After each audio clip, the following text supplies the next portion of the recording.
it's Throwback Thursday, right? Like every day's Throwback Thursday when you find cool stuff.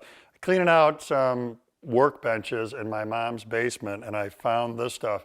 Good thing moms set stuff aside and don't throw it out. So it's cool because what these are some of my very, very first metalworking projects from high school. We had a crazy cool machine shop at high school. L.J. Jenkins was the teacher. He was a yeller, but man, did I learn a lot. So this is a wrench, 3/8 wrench, that we made in order to use on the tool mount on an engine lathe to adjust the position of the tool. And turn the handle, it's threaded on the end, and the head of this thing is drilled and tapped. And then on this end, it is missing a part.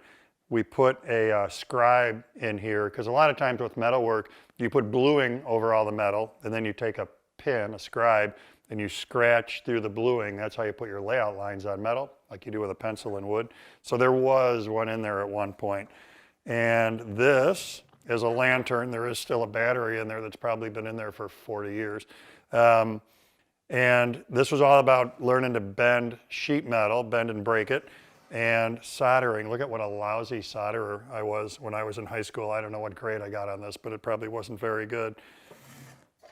A little bit of what I'm using, or was using, for a tackle box. Same thing, just all about learning to break metal, tabs. We were spot welding these parts together and then hinging the lid.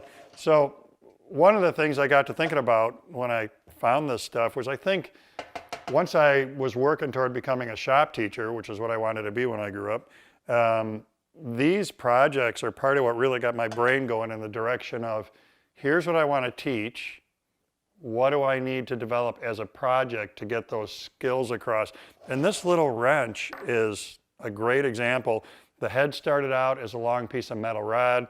We took that to a power bandsaw, cut it off, then drilled a hole, cut in this way to get the 3/8 size that we needed. That had to be accurate, or it's not going to work on the nut. Then this was drilled and tapped, like I mentioned. This is tapped on an engine lathe. This was tapered on an engine lathe, cut in order to get that opening in there so that the scribe would go in and out. So just a tiny little project, but what a great bunch of skills were taught to get that thing across.